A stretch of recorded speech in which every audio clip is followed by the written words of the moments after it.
Welcome to Free Thoughts. I'm Aaron Powell. And I'm Trevor Burrus. Joining us today is Milton Mueller. He's a professor at the Georgia Institute of Technology School of Public Policy and director of the Internet Governance Project. He recently published a paper with the Cato Institute on moral panic and social media. Welcome to Free Thoughts. I'm happy to be here. At the beginning of your paper, you make an interesting point that it's not the activity that we do on social media that's new, but instead that everyone can see us doing it. Yes, that's, I think, the surprising and shocking thing about social media is that it's so easy to find out what millions and even billions of people are doing in some dark corner of the internet. And you have these powerful tools for searching and locating things and for tagging things. And of course, these things can be manipulated or exploited in various ways to get attention. But fundamentally, nothing that's happening on social media wasn't happening in some way before. So is that just part of this says that I'm thinking too that there were racists before social media, and now it just seems like we might be able to see them better or hear them better, or they're willing to speak out in certain ways. And of course, we interacted with people in various ways for other social purposes. So maybe we're a little bit overblown on how big of a problem these things are. I think it's actually even worse than that, in the sense that we are pretending that the problems that we see that are revealed to us by social media are actually caused by social media. And I think that's a mistake that's going to lead to crackdowns on freedom of expression. So we have, let's take this latest case, and let me take deliberately the most offensive group of people I can imagine, which is the ones that seem to be congregated around 8chan. Right? Mm-hmm. And these are sort of misogynistic, racist, whatever, all kinds of bad feelings are expressed on this group. But it's not clear, number one, that the mass murders that took place from people who happened to be on that format were caused by the fact that they were on social media. It is, in fact, probably better that we can actually see that these people are saying these things and doing these things. Is this related? You call it the fallacy of displaced control? Exactly. So what people seem to be saying is, okay, we've just had a mass murderer, and that mass murderer appeared on 8chan. So let's pull down 8chan. Let's erase 8chan from our vision, and now we can kind of pretend like mass murder is not a problem, that this will never happen again because we have eliminated the discussion board that this guy happened to use. And that strikes me as kind of obviously a fallacious way of thinking, but it's such a symbolically satisfying way of dealing with the problem that it's hard for people to get beyond it. Let me push back a little bit on that to see that it seems like there's a critique of what you're saying. The way that you're presenting it sounds like basically the equivalent of sticking your fingers in your ears, right? Like there's stuff happening, there's people saying things you don't like, and the way you're going to solve it is by putting your fingers in your ears so you don't hear it anymore. But it still is, of course, going on just like it's always been going on. And I think that's one way to look at it. But it does seem like these platforms can potentially play a role in that they're providing a medium for communication that didn't exist before. So it's not just that we are hearing about or that these racists are more visible than they used to be, but also that these racists who used to be like one guy kind of angry at the world but hanging out around mostly normal people is now able to find a bunch of other people who are angry about the world in the same ways and producing feedback loops that make his views more entrenched or more extreme or more dangerous, more dug in ways that maybe wouldn't have been possible when he didn't have thousands of people spread across the world to commiserate with.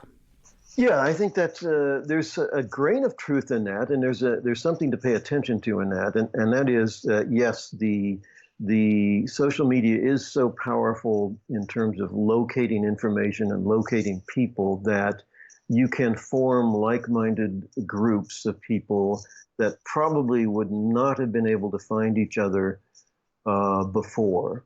But it's not at all clear that that, in fact, leads to more violence or even causes the violence to begin with. So, for example, it's not difficult to come up with very many instances of mass murder that either predate social media or that actually seem to have had nothing in particular to do with these social media communities. Now, what I do think happens is that there is what you call a genre or an imitation effect. So somebody hears about a mass murderer, and this becomes sort of like these school shootings of alienated high school or junior high school students in the 90s. This becomes some sort of a reference point that people can imitate because they've heard about it. And it's definitely true that that happens. However, the problem there is not that there are these communities of people who have located each other. In that case, the problem is simply that we heard about it, right? And so what are you saying? Are you saying that the media should not actually report on these events? Fundamentally, if you're saying that the problem is that people hear about these things and then can imitate them, I think that that may in fact be true, but that's not a problem unique to social media, and it isn't a problem that is necessarily solved by trying to suppress the communication interactions that these people have. I still think it's better for us to be able to see these interactions going on and to be aware of these communities as they're forming. Now, of course, the moral panic around social media does not. We've recently had these shootings, and so that's in the news. But for a few years now, especially since the election of Donald Trump, we've talked about another thing that people are panicked over, which is fake news. Is that something that we should be concerned with? Well, we should be concerned with fake news, and people have been concerned about various forms of media bias, manipulation of the media, and so on. And again, it's true that the interconnected network society and the massive scale of user-generated content creates sort of new problems and new techniques for propaganda, for disseminating information.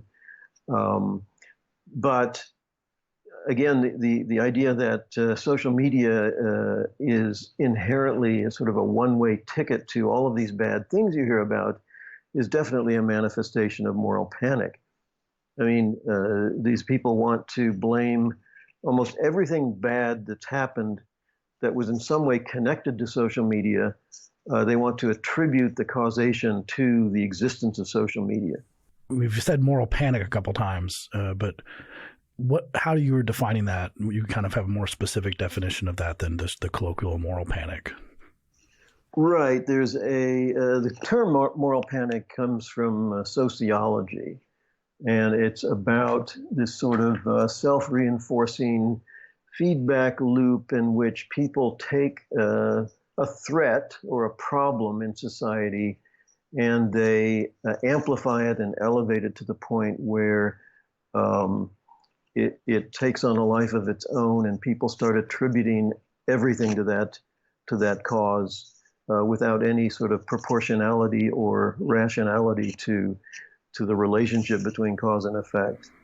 You use a line, the untypical is made typical, in describing moral panics from sociologist Stanley Cohen, which it's kind of interesting because it reminds you of things too, like the satanic panic in the 80s, when something that is very, very uncommon becomes to be seen as extremely common and possibly in your child's kindergarten right now. And fake news is possibly another one of these. But back to the question of fake news, it's interesting because we have a baby boomer generation that remembers and people younger than baby boomers who remember the three networks and the sort of centralizing forces of those three networks, and how that was some sort of great period of time where there was some overlapping consensus due to listening to Walter Cronkite or David Brinkley or Tom Brokaw or any of those.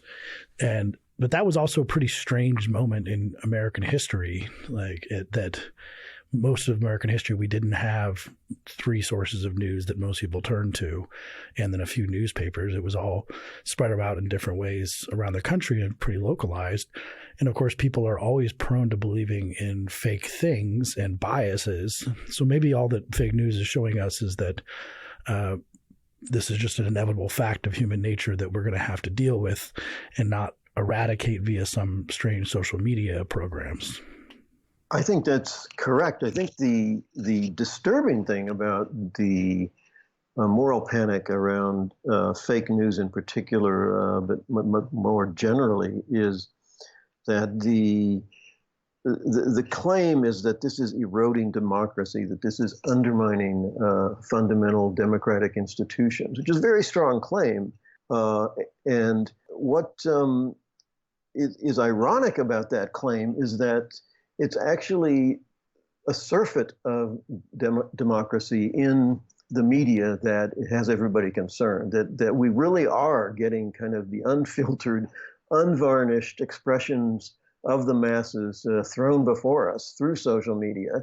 And the sort of elite establishment people who have been in control of public discourse are frightened to death by this. I mean, it's just incredible to watch.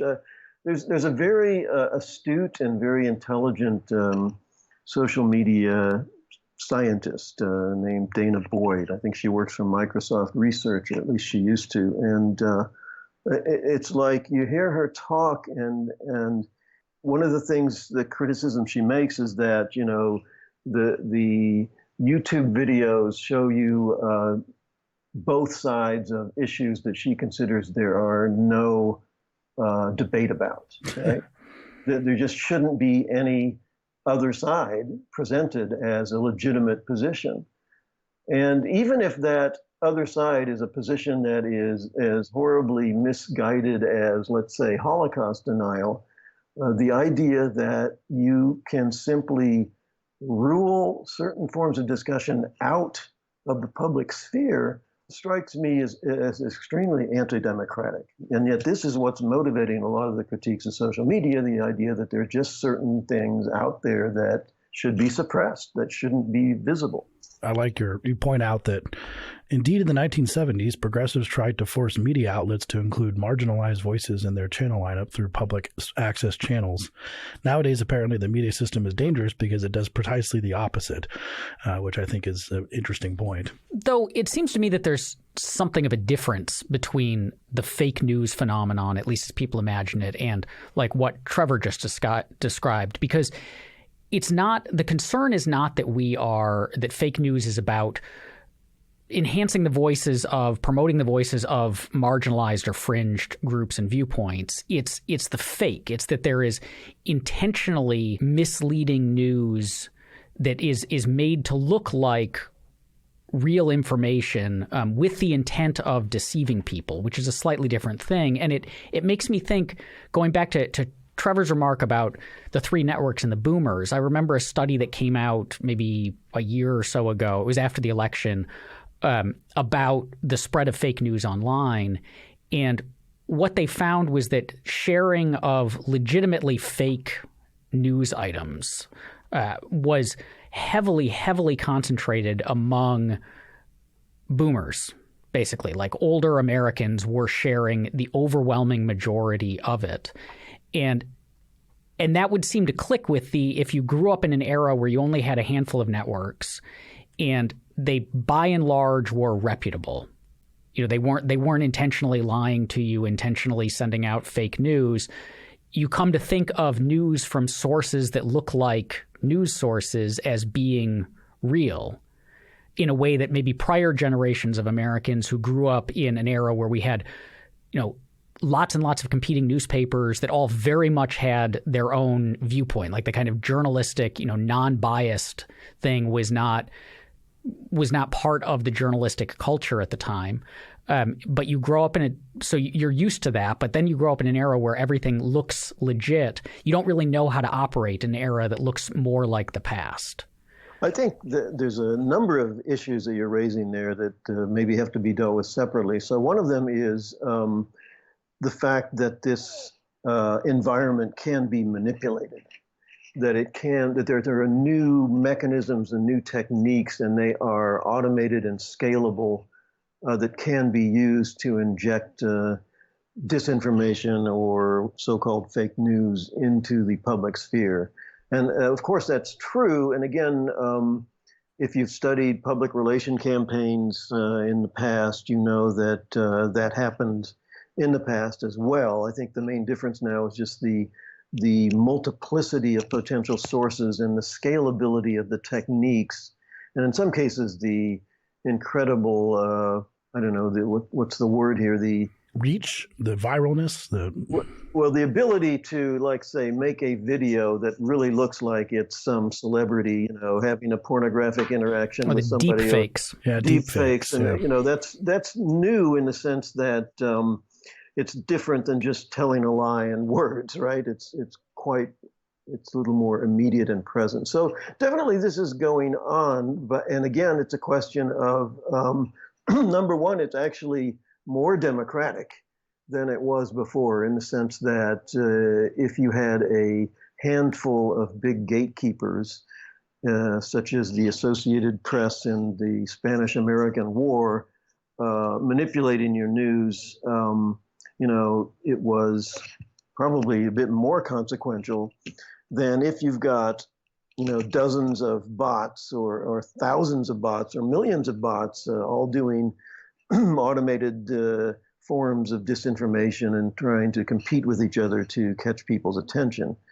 So you were also making a kind of a psychological argument about my generation, that is to say the boomers, people like me who grew up in the period when we did have the three networks and a more sort of monolithic media environment, as being the ones who are possibly more worried about fake news because they're more susceptible to it. And I don't know if that's true or not. That would require some real kind of social psychology research that I certainly haven't done. But it's a plausible statement. But again, I think it's kind of missing a point, which is that the real difference now is that the thing has been blown over. It's been the gatekeepers have been blown apart, and if we have disinformation and fake news, it's coming from all kinds of places. Among them, foreign powers, which is what's panicked a lot of people, that they attribute enormous power and weight to these efforts, for example, of Russian bots and Russian, the Internet Research Agency. And some people actually believe that, that's why Donald Trump was elected.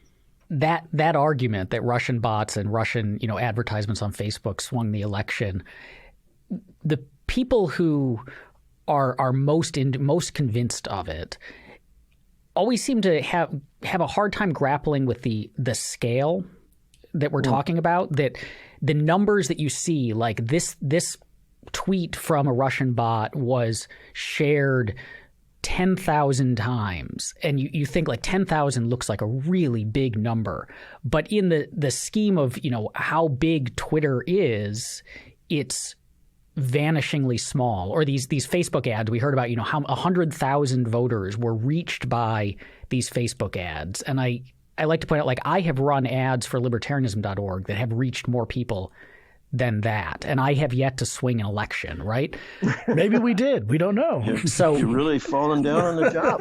So the numbers, like the scale of the numbers, feels like it throws people, because we're talking, Facebook has billions and billions of active users, and so a vanishingly small fraction of them is still going to be an extraordinarily large number, but it's a vanishingly small fraction that is totally insignificant.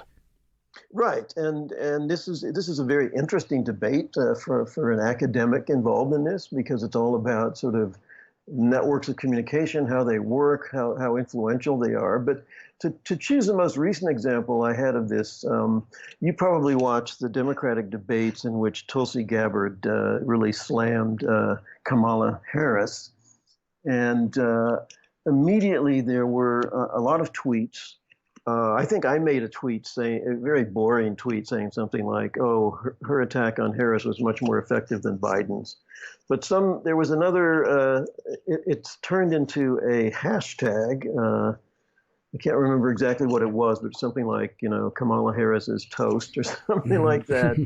And, or Tulsi destroys Harris or something like that. And all of a sudden, within probably 20 minutes of that interaction, I got a tweet from an academic friend of mine who was retweeting something from Kamala Harris's PR person saying that, Tulsi Gabbard was a tool of the Russians.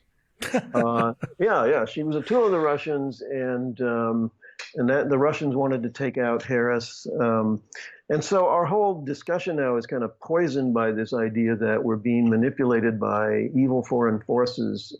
And then somebody did a network analysis of all of these tweets and the hashtags related to the Tulsi Harris exchange. And they discovered that most of the tweets and retweets were actually done by sort of normal Twitter subscribers and not by anything associated with Russian. But there were a few bots in there, little red dots. They were marked in the network graph. And so the people who believed in this manipulation theme said, well, you see, that's exactly what they want. They want to tweet something that is then picked up by ordinary people. So it's like one of these empirically almost non-falsifiable claims that, if there's lots of Russian bots, then you can say the Russians are doing it. If there's not lots of Russian bots, then you can say that they caused it and they're successfully manipulating us because everybody's retweeting their stuff.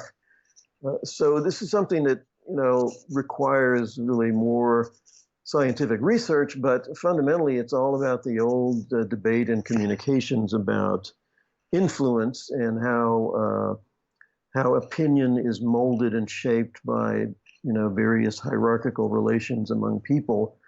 And I don't think, again, there's anything new here. I think people learn. People learn that some sources are credible and some are not. Some people are ideologically wedded to certain people that they're going to believe no matter what they say, and others are not. And there's this just tremendous lack of confidence in the rationality of the electorate, of the people. It's a very anti-democratic approach to things. I think these people really believe that the masses are sheep and they're just pushed in one way or another by a few powerful gatekeepers. And that sort of leads you to the conclusion that the only way to deal with this is to have a more authoritarian communication system in which the good guys tell us all what to think and protect us from bad things. Speaking of authoritarian communication systems, Senator Josh Hawley just introduced I think, legislation to basically give him control over social media. And one of the reasons that he gave for this, and one of the things that he says this legislation is meant to address, and is one of the other moral panics that you mentioned, is addictiveness. That there is something exceedingly and uniquely addictive about social media, that it's been, finely tuned through careful visual design and, psychological studies and rigorous A/B testing and all of that to get these things that are just inescapably addictive in the way that we're told heroin. Basically exactly what the cigarette companies did, but to apps. So is there anything to that? Very little. I mean, certainly there is a incentive among the platforms to encourage engagement in ways that keeps people on the platform and looking at advertisements. But again, remember, we've heard the addiction argument about almost every new media that comes down the pike. We heard it about comic books. We heard it about video games. We heard it about television itself. how many of you were not accused of being a television addict? Or I guess you're maybe not old enough. We're children of the 80s, and definitely that came up with my grandma. I remember my grandma saying, we were watching some show when I was over at her house, and the fact that it ended on a cliffhanger was like, she was like, well, that's how they get you. That's how they get you to come back. And so now we have these binge watching shows, and everyone's saying, I binge watch and it's wonderful, but then it's the same kind of manipulation, quote unquote manipulation. Yeah, there are definitely incentives of the providers and the platforms to keep people engaged, and they're competing for our attention, and there is an attention economy. But the idea that this is some form of a medical addiction that requires government intervention to save us all, I think is pretty a dicey proposition. And when you look at Hawley's legislation, it just gets to ridiculous levels of micromanagement of the layout of the screen, of the period of time that you can do things. I mean, this is a crazy piece of legislation. You, as a way to illustrate the way that these moral panics can either lead us wrong or that we can misinterpret what's going on, you tell the story of Myanmar, which is both, extremely tragic, but an interesting case study. Can you tell us what went on there? Well, the first thing is to put it in the broader historical context. So, the sort of progressive, I'm amazed at how progressives have taken this up. So it's just now an article of faith among them that Facebook causes genocide. I mean, that's a pretty that's a strong claim. Yeah. Facebook causes genocide, and if you unpack that, they end up talking about Myanmar. And let's first put that in historical context. Myanmar is a ethnically there are ethnic cleavages in Myanmar. The majority are Buddhists and ethnically different from the Rohingya, who are Muslims. So there's a religious as well as an ethnic difference. The Rohingya were brought in as workers, and like in many countries, let's say it's the Turks in Germany or the Mexicans in the United States. They were poorer and immigrant laborers. And then when Myanmar declared independence, you had a nationalist kind of military dictatorship that just, there was no place in their minds or in their political system for ethnically different people. And so from, the 1950s, they have been oppressing violently often and repressing politically, shutting them out, expropriating the Rohingya minority. So did they embrace and use Facebook during this process to manipulate the information that the majority heard about the Rohingya? They definitely did. They created a few incidents in which there was viral displays of panics formed around fake threats. And most interestingly, they succeeded, and something that should give pause to the advocates of this content regulation is that they successfully manipulated the content moderation policies of Facebook in order to take down many of the exposés of their violent activities. So, for example, if a critic or a human rights advocate posted a video or a Facebook post that was exposing the violence, then it would get taken down because it had violence in it. And that's something people need to be aware of, that the manipulation works both ways. So, and the other interesting thing here is that the democratic or semi-democratic transition in Myanmar was also said to be facilitated by the rise of Facebook, that people could more freely exchange ideas about how the country should be democratic and not a military dictatorship anymore. So suddenly that's been forgotten. I use that in the paper as an example of how moral panics sort of filter facts for people. So we're suddenly forgetting the good things Facebook presence there did, and we're now turning it into a totally negative and demonic force that's literally responsible for genocide. Yeah, and it seems like we have to put this in context, as you do in the paper, that so Facebook is a communications device, a way of networking people together, and so have been newspapers and radio and other things of the past. And of course, governments have manipulated those in the past to serve their dastardly aims, whether it's William Randolph Hearst during the Spanish-American War, or we have, I know during the Yugoslav War, there was a lot of manipulation of the media to rile up the different ethnicities against each other. So some of that's just a fact of what humans do to media and what government does. And so, but giving them more control over it seems like a bad idea in light of that fact. Yes, that's another thing I point out in the paper, is that the only reason we were able to ultimately moderate and stop the manipulation by the Myanmar government was that Facebook was not a nationally regulated or government-controlled entity. It was based in another country. It was relying on transnational communications across borders, and that meant that the normative and political pressures on Facebook were not just coming from within Myanmar, where the dominant powers were, of course, the ones oppressing the Rohingya. And of course, China has known this at the outset. By not letting these things into its country, it's trying to control those narratives and make them not as democratic and bottom up, and keep control of the information and therefore the people. Exactly. And this is probably the ultimate tragedy of the progressive critique of the social media, is that everything they say, literally everything, is already been said by China and other authoritarian countries in terms of why they regulate and control social media. So they have to think, where exactly are they leading us?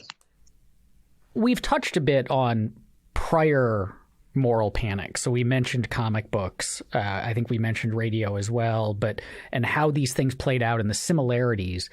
But there's a section of the paper where you go into this and how we can learn from the past ones in order to better understand and have better perspective on what's going on now. And one of them I thought was particularly interesting, and so I'd love for you to tell us more about it, was the panic in the 17th and 18th centuries about the rise of literacy.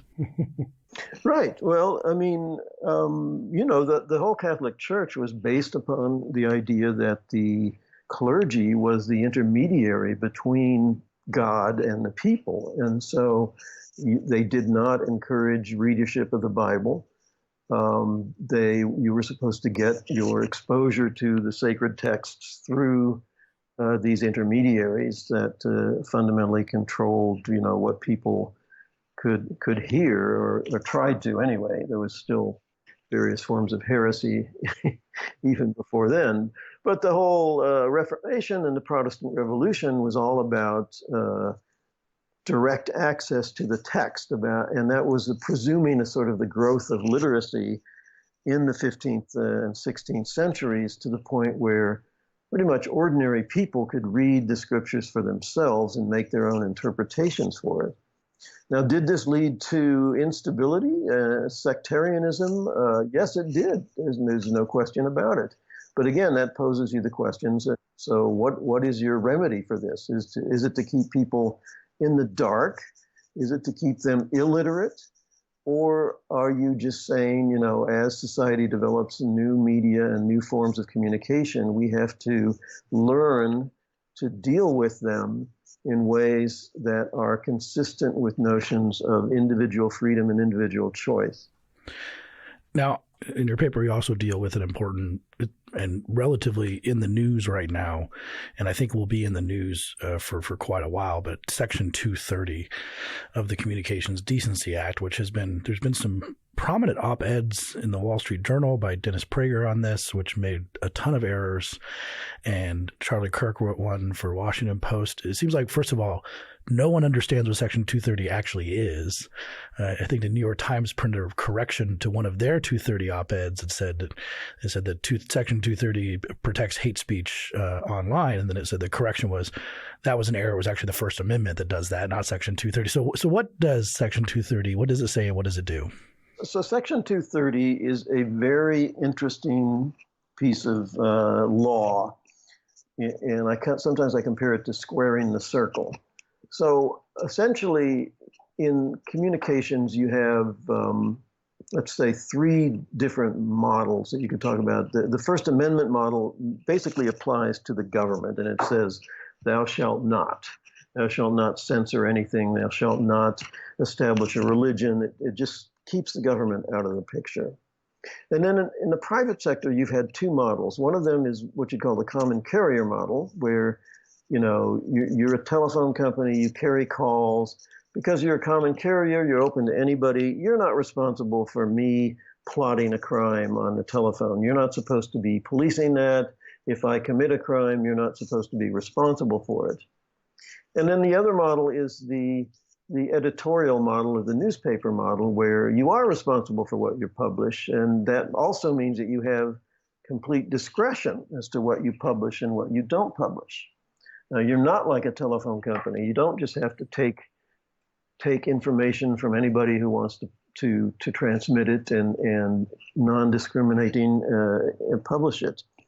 So what Section 230 does is it actually gives platforms the best of both of those worlds. It says to them, hey, in some ways you're a common carrier in the sense that anybody can put information up about on your platform, and you're not going to be legally responsible for it unless it's copyright or intellectual property, but that's another issue. And at the same time, you can act with editorial discretion. You can say, we don't want violent videos. We don't want nudity. We don't want child molesters, or we don't want conspiracy theories. You can do anything, any kind of editorial discretion you like, and you're still not being given the liability that a newspaper would have for exercising that editorial discretion. So that's what Section 230. Just for clarification, what's a platform? A platform is a social media entity. We call it platforms because of the economic theory about how it's a multi-sided market that matches providers and seekers of some kind of a value unit. In most cases, it's just information or videos. But YouTube is a platform. Uber is a platform. It matches drivers and people seeking rides. Facebook is a platform. It matches, people with people they want to hear about. So this would be the difference between, say, the Wall Street Journal's op-ed pages or just its own pages as a publisher and the comments section of the Wall Street Journal website. Exactly. So the op-ed pieces where they publish something, if I write something completely illegal and defamatory, then the Wall Street Journal might have to share some of the liability for my comments. Whereas if, I publish these defamatory comments on Facebook, I might get prosecuted, but Facebook would not. Now, in that Dennis Prager op-ed I mentioned, he writes, big tech companies enjoy legal immunity premised on the assumption they'll respect free speech, which is wrong. It's the exact opposite is true. They can censor, as you pointed out, if they wanted to be a website that was only about something, they can censor it at all. They don't have to respect free speech at all. So what do you think is going on here, especially, I guess, with American conservatives in particular? They're pretty upset about Section 230, and sometimes they call it a subsidy, which is itself bizarre. Well, I'm not sure what's going on with the conservative movement. That's a big question. Since 2016. Yeah, exactly. Yeah. But I think in terms of intellectually, their approach to we got Section 230 because of conservatives who wanted to enable platforms to get pornography off the internet. And and again, it was sort of squaring the circle. So they wanted to do that without violating the First Amendment and while encouraging freedom of expression. So Section 230 does that. It says, you can take stuff down that you think is offensive or bad for your subscribers or your users, and you're not going to be held responsible or legally liable for anything else that you leave up. So that at once both limits expression and enables it. It enables it because by making them not legally responsible for whatever comes up, the platform does not have an incentive to, constantly suppress things. But it limits it because it does give them the right to take down or not allow certain kinds of content that they think will be bad for their platform. And I guess it's hard for people to understand that sort of dual-edged character of Section 230. Given most of our conversation today has been pushing back on here's what's wrong with social media, here's why it's bad, and you saying, wait a second, like what you're saying is overblown or not true at all. But you do think that there is something broken with our social media environment right now. So what is the real problem, and then how do we go about fixing it? Yeah, again, the problem is really almost a social psychological one, in the sense that the platforms, particularly Facebook and YouTube, have gotten so big that they raise all of these normative questions. So their ability to exercise their Section 230 freedoms are almost self-contradictory at this point. Whatever they do is going to make somebody unhappy, right? It's very hard for them to know what is the optimum, what is the proper way to suppress and not suppress in order to optimize the value of my platform. They are under so much normative pressure from so many different conflicting viewpoints that there's simply no way they can not be subject to this pressure of regulation. And that's kind of the thesis I made in the hyper-transparency argument, that they are exposing things and they get blamed for the things they expose simply because those things are out there. And then our natural kind of knee-jerk reaction is to eliminate that stuff from social media, pull it down, block it, don't allow people to see it. That's kind of a natural reaction for people.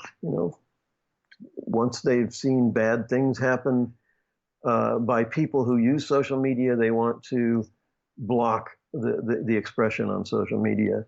And so it's very hard for them to actually figure out what is the optimal thing to do. The one thing that I argue that they should not do in the paper is this Facebook idea of kind of shifting the responsibility for content moderation onto the government, having the government set the standards. And this was actually a conclusion that surprised me when I came to it. It was like I went into writing that paper thinking maybe we do need to modify Section 230. Maybe we do need to make some regulatory adjustments.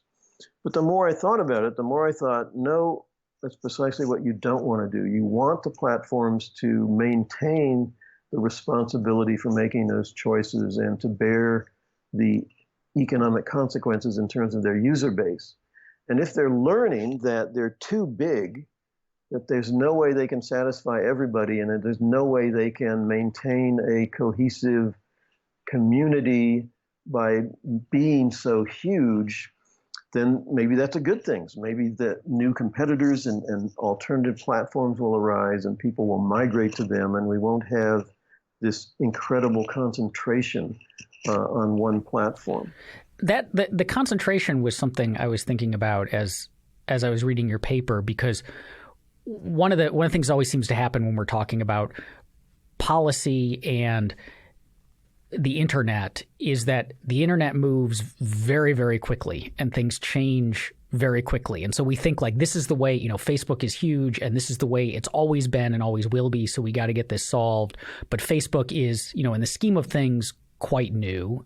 And the underlying tech changes and the world shifts much faster than the policy can catch up. And it struck me that, as you said, like one of the things that sets Facebook apart from other communications mechanisms we had is that it's a single entity that is providing a single platform to billions of people worldwide, and these people are then communicating in ways that bother us. But prior to Facebook, we all communicated via email, and people were passing all sorts of crazy stuff around. You'd get these emails from, some distant family member that were just riddled with conspiracy theories and whatever else, and you would just eventually, mute those people. But that all happened, but we didn't have the kind of moral panic around email. We didn't have the calls to regulate email.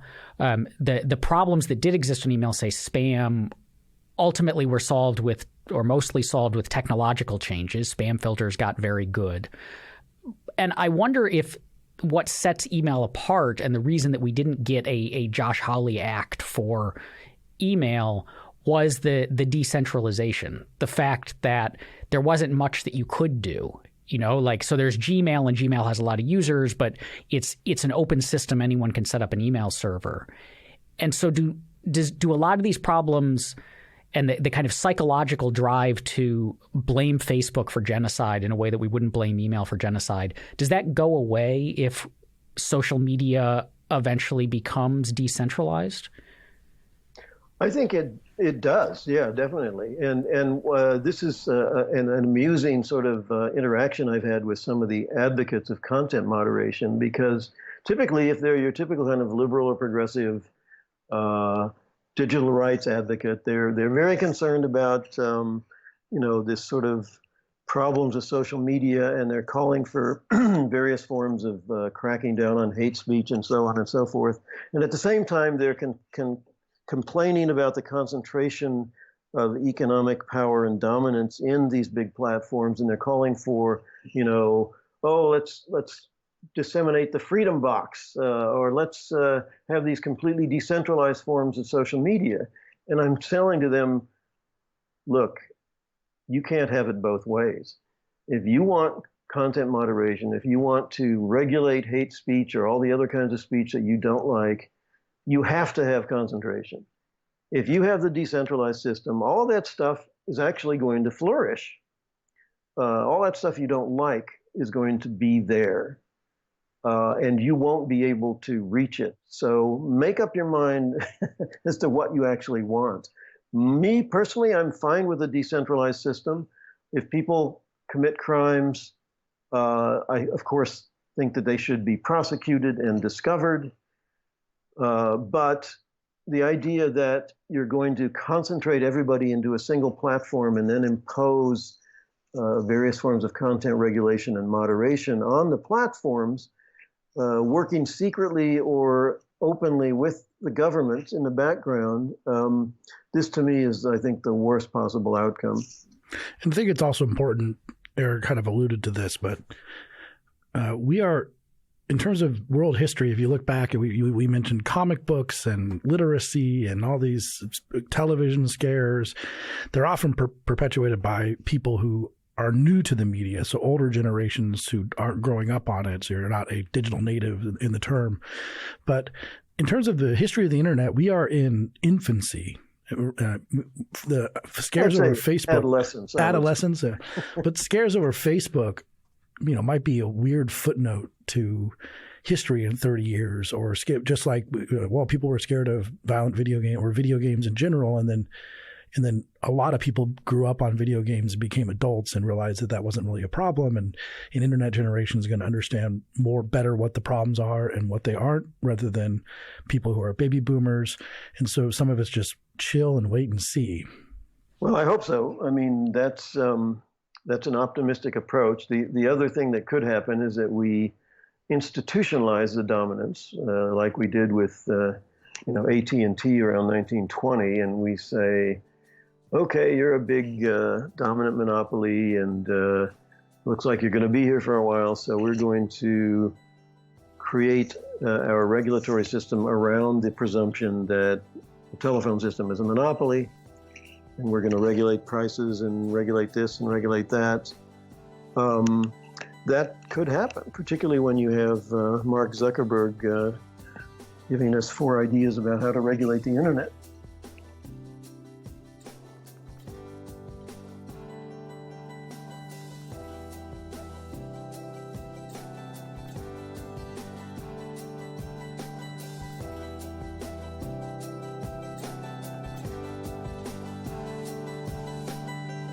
Thank you for listening. If you enjoy Free Thoughts, rate and review us on Apple Podcasts or in your favorite podcast app. Free Thoughts is produced by Tess Terrible and Landry Ayers. To learn more, visit us on the web at www.libertarianism.org.